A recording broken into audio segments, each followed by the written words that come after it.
Good afternoon students. Class 5 में lesson 2 Nandu and the charcoal हम लोगों ने शुरू किया था और इसमें आज हम आगे पढ़ेंगे। Lesson boys, how silly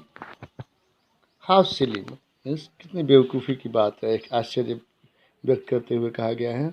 the woman said to herself, उस औरत ने अपने आप से कहा।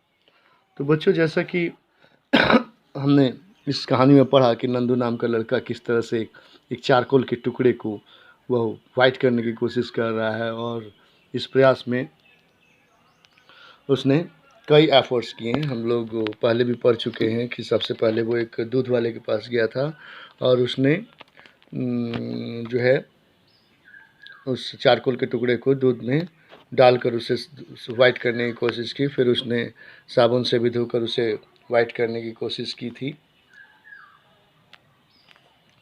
और इसके बाद नंदू,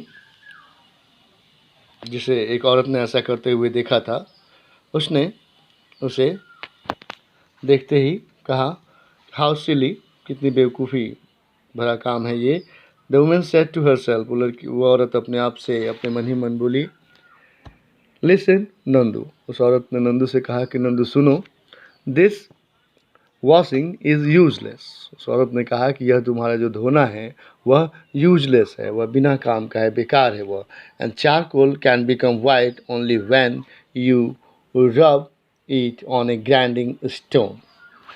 तो ये औरत बता रही है कि charcoal can become white only, कि चारकोल जो है वह तभी सफ़ेद हो सकता है when you rub it on A grinding stone, जब तुम इसे जाकर रगड़ोगे किसी चक्की के पत्थर पे, मतलब घर पे जो चक्की का पत्थर होता है उस पर जो है वो औरत सलाह देती है। तो हम देख सकते हैं कि लगातार नंदू के साथ जिनकी भी मुलाकात हुई, जिससे नंदू मिला था, वे सब लोग जो है उसे एंजॉय कर रहे थे और उनके जो इंस्ट्रक्शंस थे, उनकी जो सलाह थे, केवल वो एंजॉय करने के लिए ही थे, उसमें कुछ हकीकत नहीं थी। इसके बाद हियरिंग दीज वर्ड्स, इन शब्दों को सुनकर Nandu ran into his house. जब उस नंदू ने उस औरत की बातों को सुना कि वो चारकोल का टुकड़ा अगर चक्की के पत्थर पे घिसा जाए तो वो वाइट हो सकता है, तो उसके शब्दों को सुनकर Nandu ran into his house, Nandu उसके अपने घर जो है दौड़ता हुआ गया।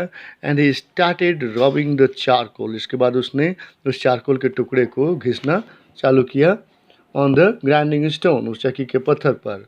And the piece of charcoal became small, तो जो पीस ऑफ चारकोल, जो चारकोल का टुकड़ा था, वह घिसे जाने से क्या हो गया, छोटा हो गया। But it still remain black, लेकिन छोटा तो हुआ, लेकिन यह अब भी जो है काला का काला ही बना रहा। जस्ट देन, ठीक तभी, his mother noticed him and wondered what he was doing. और ठीक तभी, जस्ट मतलब ठीक तभी, एंड जस्ट देन, ठीक तभी जो है, हिज मदर नोटिस्ड हिम, उसकी माँ ने उस पर ध्यान दिया, उसे देखा।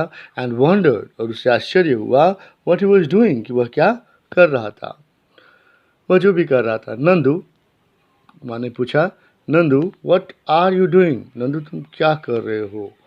What new idea have you got now? अब तुम्हें कौन सी नई योजना मिल गई है? Asked his mother, उसकी माँ ने पूछा। तो नंदू ने, मदर, माँ, I am rubbing this piece of charcoal, मैं इस चारकोल के टुकड़े को घिस रहा हूँ, उसे रगड़ रहा हूँ, इन द ग्राइंडिंग स्टोर, इस चक्की के पत्थर में। I want to make it white, मैं इसे सफ़ेद बनाना चाहता हूँ। फिर माँ बोली उसे, नॉनसेंस, बेवकूफ़। So this is what you have been doing all morning, तो मम्मी कहती है उसे कि दिस इज़ व्हाट, ओ तो ये है जो आज तुम सुबह से ही करने की कोशिश करते रहे हो। What a waste of time and energy, समय और ऊर्जा दोनों की ही कितनी बर्बादी है ये। फुलिश बॉय, तुम बेवकूफ़ लड़के, माँ आश्चर्य व्यक्त करते हुए यहाँ पे कह रही है। तो बच्चों, जब भी यहाँ पे दिया रहे, जैसे what a waste of time and energy, यहाँ पे आप देख सकते हो एक्सक्लेमेशन मार्क या फुलिश बॉय, इसके बाद भी आप एक एक्सक्लेमेशन मार्क देख सकते हो। और इस एक्सक्लेमेशन मार्क से, जैसा कि हम लोग एक्सक्लेमेटरी सेंटेंस में पढ़ चुके हैं कि इस मार्क, इस चिन्ह का प्रयोग जो है हम लोग आश्चर्य व्यक्त करने के लिए करते हैं, चाहे वो सुख या दुख की भावना हो या आश्चर्य हो, उसे व्यक्त करने के लिए इस तरह के चिन्ह का, इस एक्सक्लेमेटरी साइन का हम लोग प्रयोग करते हैं। तो यहाँ पर what a waste of time and energy मतलब क्या समय और ऊर्जा की बर्बादी है। फुलिश बॉय, बेवकूफ़ लड़के। थ्रो दैट चारकोल, माँ जो है आदेश देते हुए कहती है कि थ्रो दैट चारकोल, वो चारकोल फेंको इनटू द फायर, आग में, एंड स्टॉप ऑल दिस, और यह सब बंद करो, सेड हिज मदर, उसकी माँ ने कहा। Now Nandu obediently threw the piece of charcoal into the kitchen's fire. That is, अब नंदू ने जो है ऑबिडियंट, एकदम आज्ञाकारी जो है बालक की तरह, through the piece of charcoal, उस चारकोल के टुकड़े को नंदू ने फेंक दिया बिल्कुल आज्ञाकारी बालक की तरह। कहाँ पर? तो इनटू द किचन फायर, रसोई घर में जलती आग पर। And now he saw the charcoal burn and turn into white ash, और अब now he saw the charcoal, अब उसने उस चारकोल को बर्न होते हुए, जलते हुए देखा, और फिर तुरंत ही टर्न इनटू व्हाइट एश, और जल्दी ही वह जलकर सफ़ेद राख में बदल गया।